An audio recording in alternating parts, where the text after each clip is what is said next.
Eto na nga mga chong, marami tayong basketball updates. Ang pinaplano ng Barangay Ginebra kaya kinuha si Ben Adamos. RJ Abarientos, magkano nga ba ang possible na makuwang kontrata sa Barangay Ginebra? Sa nakalipas nga na PBA rookie draft ay nakuha nga ng Barangay Ginebra itong si RJ Abarientos bilang 3rd overall pick. Masayang-masaya nga si Coach Tim Cone sa pagkakakuha sa nasabing gwardya dahil ito nga raw yung pinakamahusay na gwardya sa nakalipas na PBA rookie draft at tinawag pa ni Coach Tim Cone na magiging greatest point guard of all time o superstar ng kanyang koponan dahil sa skills at talent na mayroon itong si RJ Abarientos. Hype na hype nga si Coach Tim Cone at ang ilang Barangay Ginebra fans sa pagkakakuha sa nasabing gwardya dahil panigurado malaki ang magiging impact nito sa kanyang koponan. Pero ang malaking tanong, magkano ang possible na kontratang makukuha nitong si RJ Abarientos sa kanyang bagong koponan na Barangay Ginebra? Konting background lang para kay RJ Abarientos. 2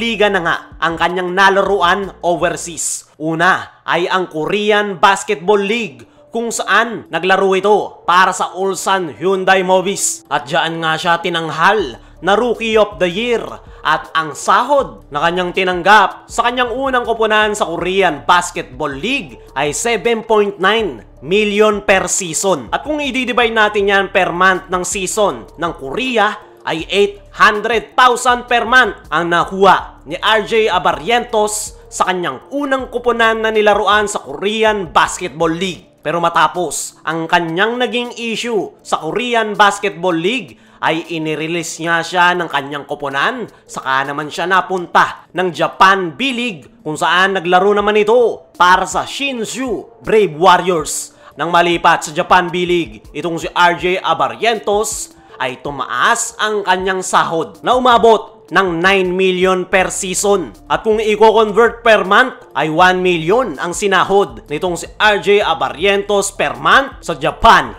B-League. Pero hindi nga dyan nagtagal si RJ Abarientos dahil matapos ang isang season ay binitawan rin siya ng Japan B-League at ngayon ay pinasok na niya ang PBA. At ang kumuha nga sa kanya ay ang Barangay Ginebra. Ngayon na nasa PBA na si RJ Abarientos, magkano nga ba ang kanyang possible na sahod na makukuha sa Barangay Ginebra? As of now nga mga chong, ay ang maximum salary para sa mga rookie dito sa PBA ay 200,000 a month. Napakababa nga niyan kumpara sa sinahod ni RJ Abarientos sa Korea at Japan B-League. Wala pang ang official statement ng Barangay Ginebra na napapirma na nila si RJ Abarientos dahil kasalukuyan nga itong nasa Taiwan at naglalaro para sa Strong Group Athletics. Pero expected nga mga chong na above sa maximum salary ng mga rookie ang ibibigay ng Barangay Ginebra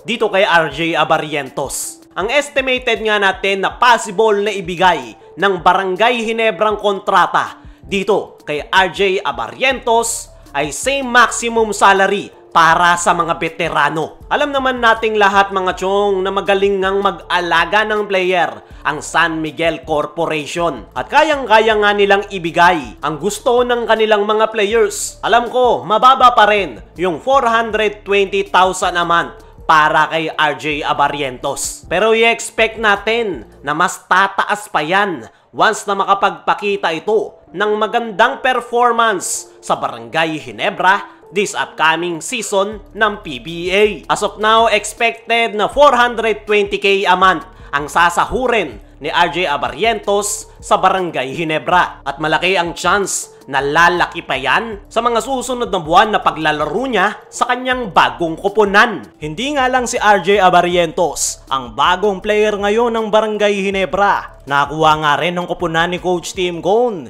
itong si Ben Adamos sa Northport Batangpier, kapalit ni Sydney Onwobere. Marami ngang nagtatanong bakit kinuha ng Barangay Ginebra itong si Ben Adamos. Simple lang ang sagot dyan mga chong. Kulang ang Barangay Ginebra pagdating sa big man. Last season, tanging si Christian Stan Hardinger talaga ang inasahan ni Coach Tim Cone sa loob ng painted area.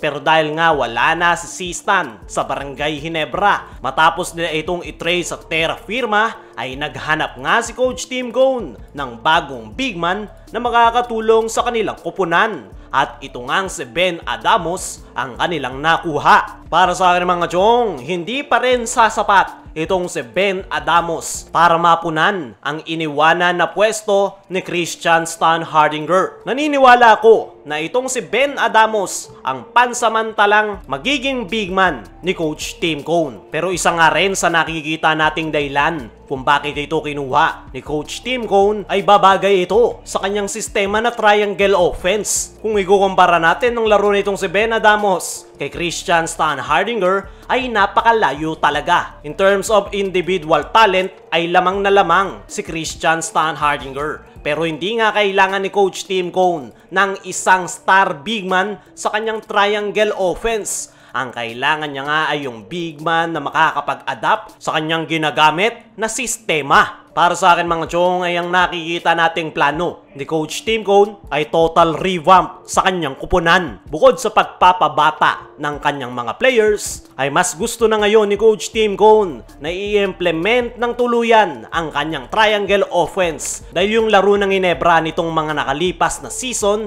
ay hindi talaga pure triangle. Dahil in-adjust nga yan ni Coach Tim Cone kay Christian Stan Hardinger. At ngayon na marami ng role player si Coach Tim para sa kanyang triangle offense, ay mas magiging maganda na nga ngayon ang kanilang opensa.